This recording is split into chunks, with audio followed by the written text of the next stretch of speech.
available in the separate press conference rooms for in-person Zoom media. Alyssa Thomas and the Mercury will likely be fined because they chose to break the rule. Now, this came out last night. Well, I believe early this morning about them breaking the rule. Now, this is interesting here, man, because you would think she had so much negative energy towards the fans that she would have wanted to answer these questions from the media. Alyssa Thomas and the Phoenix Mercury organization are facing potential financial penalties from the WNBA following their recent game in Indianapolis. The sanctions stem from violations of league media accessibility requirements during the post-game period. The Indiana Fever hosted the Phoenix Mercury in a highly anticipated matchup that marked Dana Evans' first return to Indianapolis since departing the franchise. Evans' departure from the team created controversy, with many observers characterizing her exit as abandoning her responsibilities rather than pursuing legitimate roster changes. Wanted to answer these questions from the media. But at the end of the day, man, that's a lot how these women be, dog. That's a lot how they be.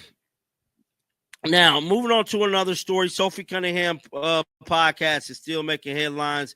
She just retweeted this moments ago. Let's listen to this. And it literally like pisses me off when people are like, she's not the face of the league.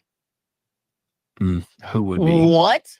Sabrina? No. No, there's really good. Evans publicly stated that her role with Indiana wasn't suitable for her playing style and that the organizational fit proved problematic. However, these explanations fail to address the fundamental issue of leaving teammates and commitments behind, regardless of personal dissatisfaction with circumstances. The return generated significant crowd reaction, with fans expressing their displeasure through sustained booing throughout Evans's appearances. This vocal response paralleled similar treatment received by Sophie Cunningham during previous games in New York, though her situation received considerably less media attention. No, there's really good, well-known people in our league. I'm not discrediting them. Like, we have a lot of badasses in our league. Yeah. Like, hell yeah to that. I'm all for that. But when people try to argue that she's not the face of our league, Yeah. or if our league would be where we're at without her, you're dumb as shit.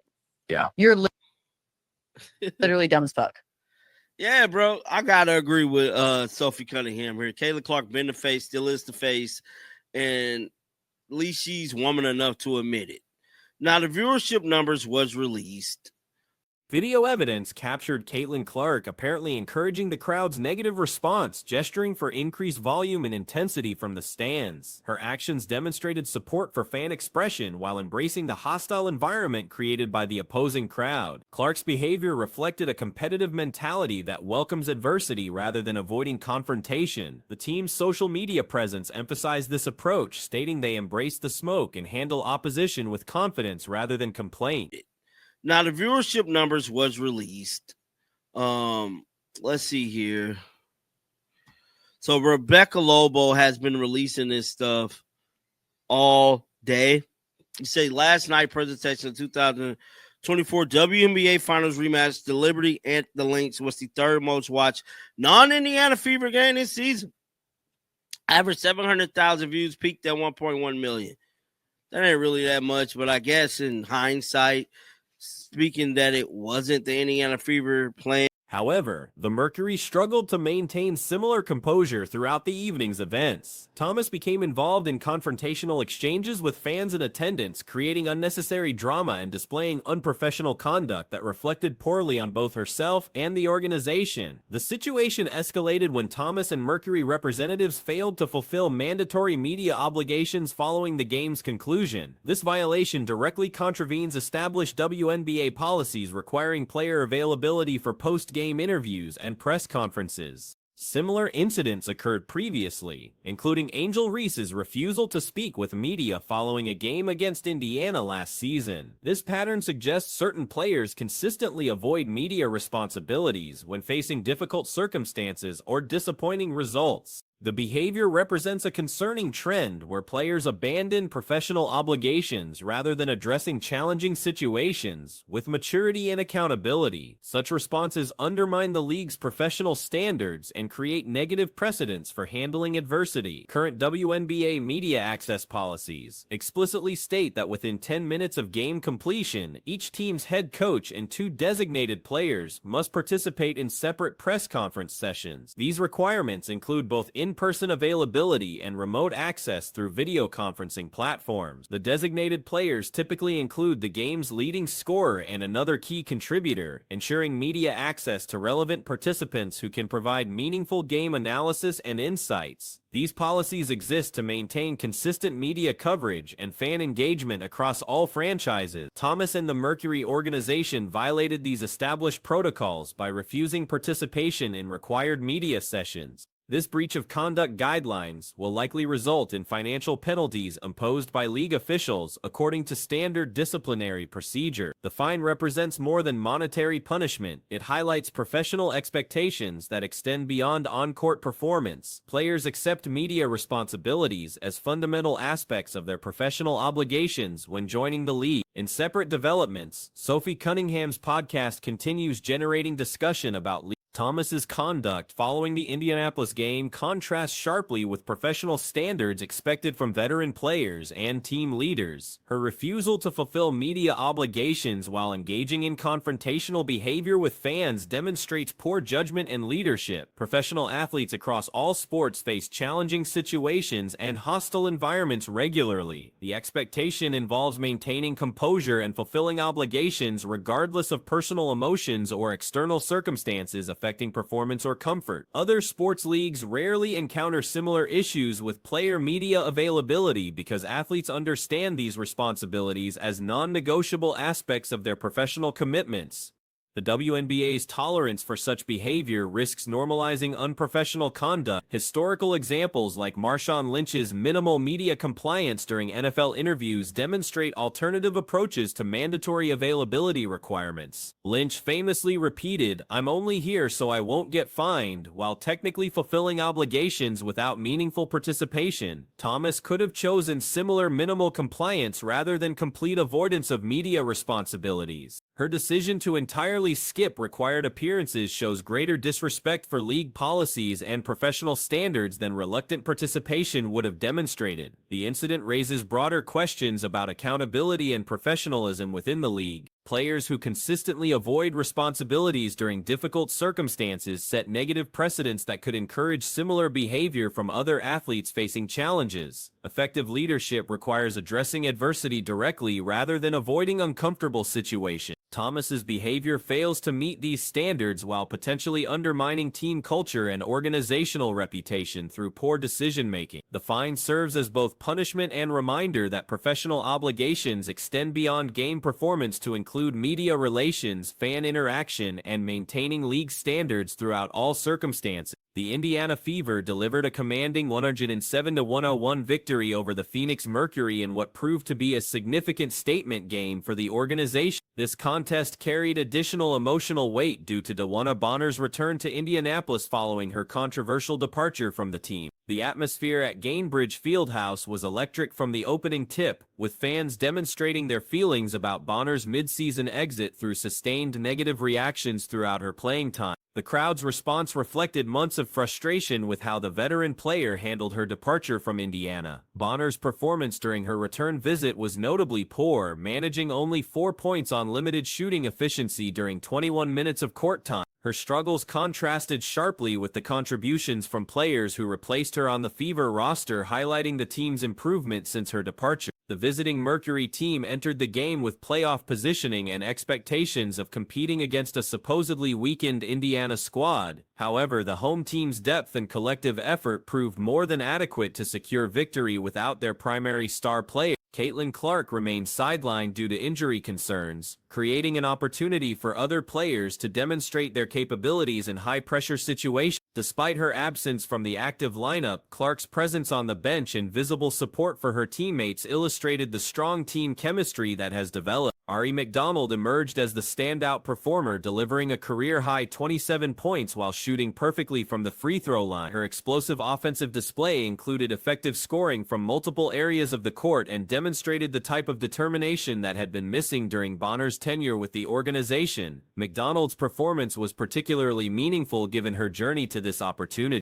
The guard wasn't part of Indiana's roster at the season's beginning but earned her chance through consistent effort and preparation. Her college background at Arizona included steady production across 93 games, providing the foundation for her professional breakthrough. The timing of McDonald's emergence proved especially satisfying for Fever supporters as her success directly resulted from roster improvements made possible by Bonner's departure. The organization used available salary cap space to acquire players who demonstrated genuine commitment to the team's goals and culture. Chloe Bibby provided valuable secondary scoring with 10 points despite being on a temporary contract. Her ability to contribute immediately upon joining the team showcased the type of adaptability and professionalism that successful organizations require from their role players. Sophie Cunningham added 12 points, including a crucial 4-point play that helped maintain Indiana's momentum during critical stretches. Her contributions extended beyond scoring to include defensive intensity and leadership qualities that elevated the entire team's performance level. Darius Dantas came off the bench to provide 12 additional points, including impressive individual moves that demonstrated the depth and versatility available throughout the roster. Her production highlighted how multiple players were ready to step up when opportunities presented themselves. The balanced scoring attack represented everything that had been lacking during Bonner's time with the organization. Instead of relying on individual brilliance or hoping for veteran leadership that never materialized, the current roster demonstrated collective responsibility and shared commitment to team success. Aaliyah Boston anchored the victory with a dominant fourth-quarter performance that effectively sealed the outcome. Her 22 points and 12 rebounds provided the foundation for Indiana's success, but her late-game execution proved most crucial for maintaining control when Phoenix attempted to mount a comeback. Boston scored 17 points during the final quarter alone, including a personal 10-0 run that eliminated any remaining doubt about the game's outcome. Her ability to take over when the team needed her most demonstrated the type of leadership and clutch performance that championship-caliber organizations require. The post moves and footwork Boston displayed throughout the fourth quarter showcased her development from promising rookie to legitimate franchise cornerstone. Her consistency during this crucial stretch represented the fourth consecutive double-double performance of her career, indicating sustained improvement and reliability. Boston's dominance in the paint frustrated Phoenix defenders who had no effective answers for her size, skill, and determination. Her ability to draw fouls and convert free throws added another dimension to her offensive arsenal while creating additional problems for opposing game plan. The crowd's energy throughout Boston's fourth-quarter takeover created a playoff-like atmosphere that demonstrated the passionate support available when the team performs at its highest level. The connection between players and fans was evident as each successful possession generated increased enthusiasm.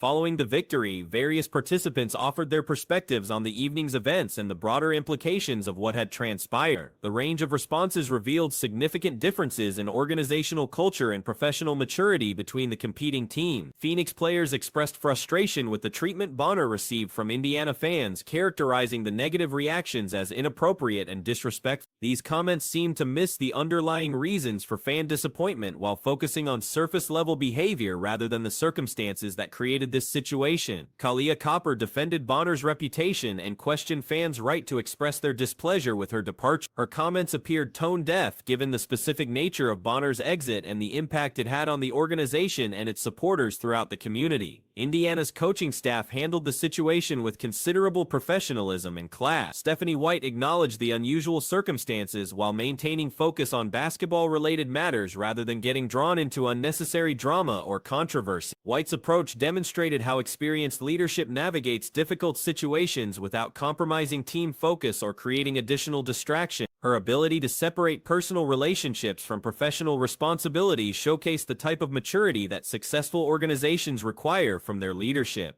Boston's response to questions about the Bonner situation was particularly impressive in its directness and clarity. She emphasized that external controversies had no bearing on the team's preparation or performance, demonstrating the mental discipline that championship-level players must maintain. Her focus on basketball fundamentals rather than peripheral drama illustrated how elite athletes compartmentalize distractions while maintaining their competitive edge. This type of maturity and perspective represents crucial elements for sustained organizational success. The victory extended Indiana's winning streak to 3 games while improving their overall record to 15-12, positioning them favorably for potential playoff consideration. This mark represents significant improvement from previous seasons and demonstrates genuine progress toward long-term competitive relevance. The team's ability to succeed without their primary star player proved that organizational depth and culture extend beyond individual talent. This type of collective capability becomes essential during playoff situations where injuries, foul trouble, or tactical adjustments require multiple contributors. Indiana's current trajectory suggests sustainable improvement rather than temporary success dependent on individual brilliance. The combination of emerging talent, veteran leadership, and organizational commitment creates a foundation for continued development and competitive achievement. The contrast between how the two organizations handled this emotionally charged situation revealed fundamental differences in culture, professionalism, and long-term vision. Indiana's mature response and focus on basketball excellence stood in sharp contrast to Phoenix's defensive posturing and excuse-making.